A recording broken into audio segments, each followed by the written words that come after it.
Hello everyone, welcome back to my channel. For today, we're going to talk about understanding 5 common clauses in your commercial lease. Now, before I dive into this topic, if you have any questions, please drop a comment below. Otherwise, if you'd like to set up a consultation to have a commercial lease reviewed or drafted for you, please visit us at carboneattorneys.com.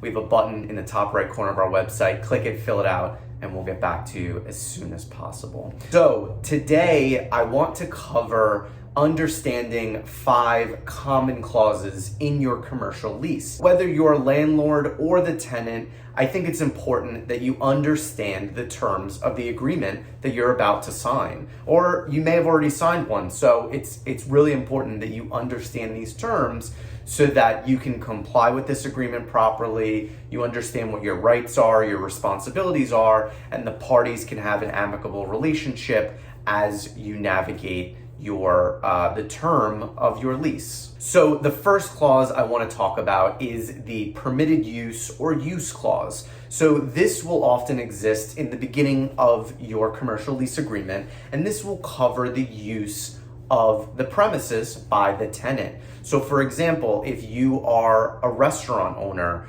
or you're operating an ice cream store or a mechanic shop or an office, doesn't matter, but whatever it is, in this clause, it's going to talk about that specific use. Now, from a landlord's perspective, you want to keep that pretty tight. You don't want your tenant saying they're going to operate a restaurant and come in one day and there's a dance hall, right? We want to have at least a narrow definition of what the permitted use can be. And from the tenant's perspective, you want to have not an extremely broad definition of the permitted use, but you want to be able to capture exactly what you're doing in the space. So for example, if you are offering alcoholic beverages, you might want to mention that in the permitted use so that you're not restricted. The next clause I want to cover is the condition of the premises,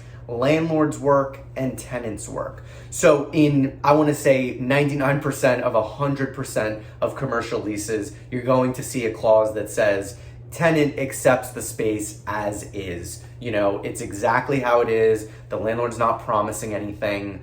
However, there may be either landlord's work or tenant's work, and these sections will cover any specific construction or work that's going to be done to the space to get it up to par with what the tenant needs it for. So, if this is a completely vacant space, the landlord might do some work such as installing light fixtures, installing drywall, resurfacing the floor.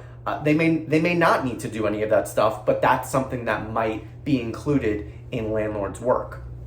It's not required, but if the landlord will be doing any work to the premises, you'll want that to be included in the lease. Now, the flip side, the tenant's work, depending on the nature of what the tenant will use the space for, there may be no work required or tremendous amounts of work. So if you are running an office, right, there might be some minor work that's done. Maybe you don't even need to list it. Maybe you're putting up cubicles or something of that nature. Now, if you're renting the space and it's going to be, a franchise, let's say like a Wendy's or a McDonald's, there's going to be massive work involved, right? The space has to look as every franchise looks for a McDonald's or a Wendy's or something of that nature.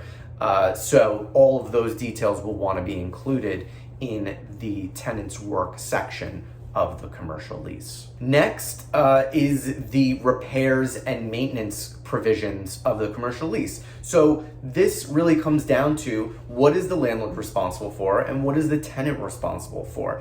Does the tenant have to replace and repair any electrical issues, any plumbing issues, any damage to the inside of the premises? What upkeep is required? What if a window breaks? Who's responsible for that? These concepts will be covered in this specific provision in the agreement, and the parties will want to make sure that it's clear who's responsible for what. A lot of the times, the landlord will be responsible for common areas outside of the premises, the roof, and so on and so forth, whereas the tenant will likely be responsible for anything in the interior of the space. The next important clause that you should be aware of is the assignment and subleasing clause in the commercial lease. 100% of commercial leases include these, and it really comes down to the specifics of whether or not the tenant is authorized to seek assignment or subleasing.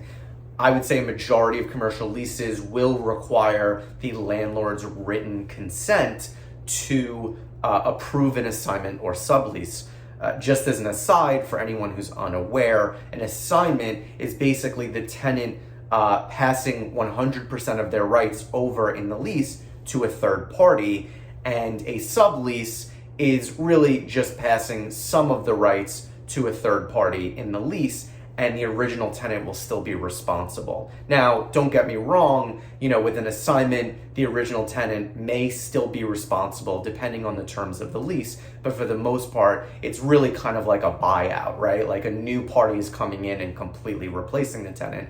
Whereas a sublease, let's say you have a 10-year lease and you want to get out and you sublease the last 3 years of the lease to someone else. So these sections, depending on the requirements of the tenant and landlord, it may be highly negotiated, or it might just have standard clauses in there pertaining to this section. Now, from a tenant's perspective, when it comes to the landlord's consent, you might want to get in there, if you can, that the landlord's consent will not be unreasonably withheld. This is a legal standard, and it basically provides for a carve out that, the landlord cannot just outright say, no, you can't do it.